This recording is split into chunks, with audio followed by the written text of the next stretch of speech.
Hi guys, welcome back. All right, I have one question for you this week.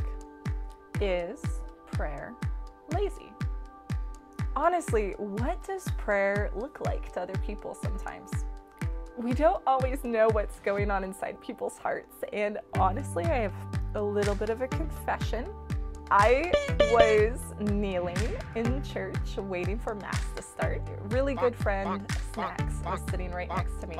And I had knelt down and put my hands like this and bowed my head and was just hanging out like that for about 20 minutes. Just this silent contemplation. And about 20 minutes into that prayer, I suddenly realized something, and because I have to tell on myself, I turned over to Snacks and I said, Snacks, I have literally been thinking about Batman for the past 20 minutes.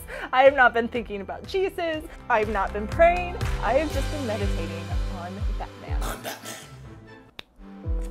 And nobody knew because I looked so holy. But it wasn't true. Batman was on my mind. Honestly, taking time to pray sometimes just looks like you're doing a whole lot of nothing.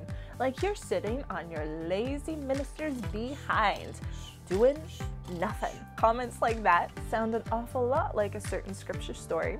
Now, I'm sure you all know the story of Mary and Martha, but let's break it down for you a little bit. Jesus is coming to dinner.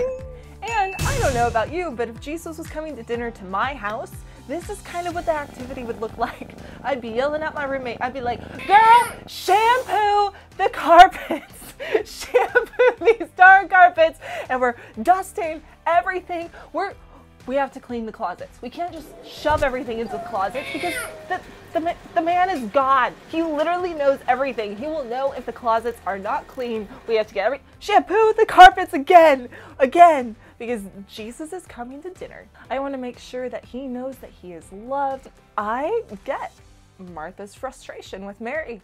Mary's a dreamer. She's this dreamy girl. She's the one who literally dumped thousands of dollars of expensive perfume on Jesus' feet. Like, who even gets an idea like that? Oh, here's this really expensive perfume. This stuff is awesome. I think I'm going to dump it on someone's feet.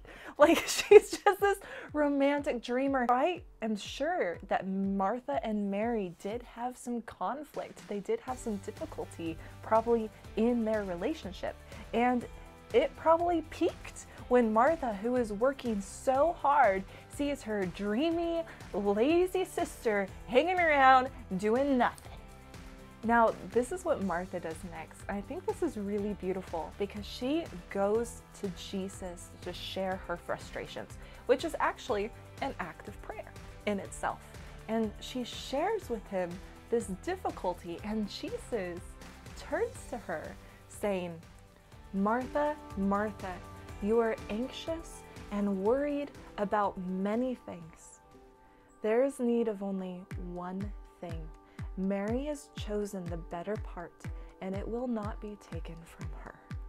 This concept that taking time for prayer is lazy is actually so prevalent that our friend Dom in Soul of the Apostolate literally takes a whole chapter just to address this one issue.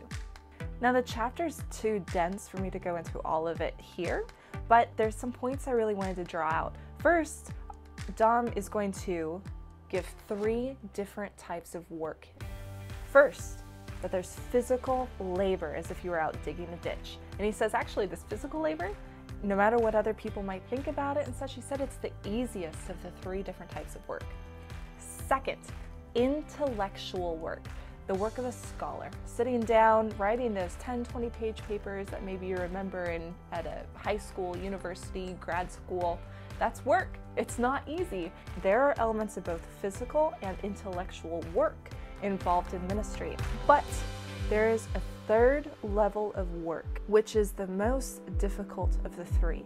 And that is the most important. It is the labor of the interior life, the work of prayer.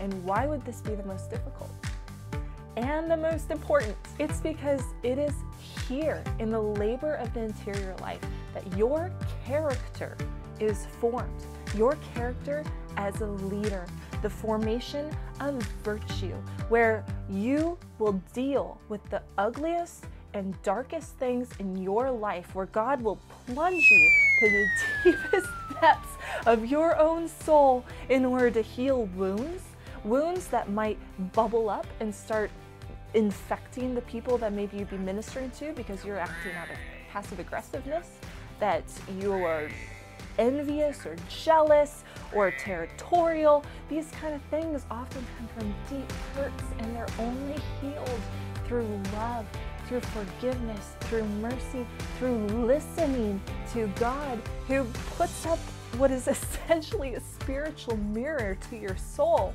So you begin to see yourself as He sees you, the good and the bad, and that changes and forms your very character. It is hard, difficult, and important work, especially if you're in ministry. And in case that wasn't clear enough, let me go over it again.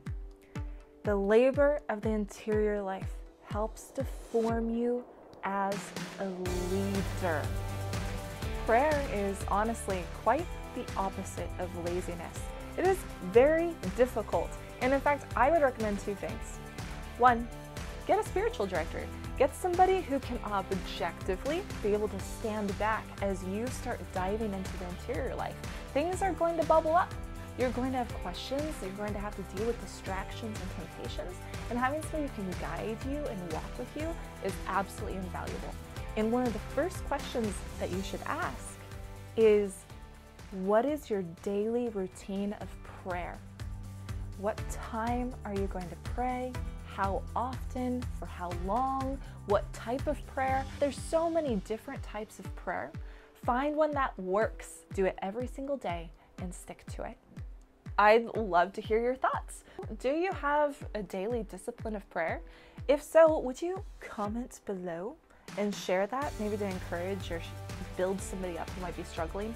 Share this video with a friend maybe who is a rock star at prayer, and have them comment below so that they can help people like me out, because I love learning tips. I love learning what works and what doesn't work.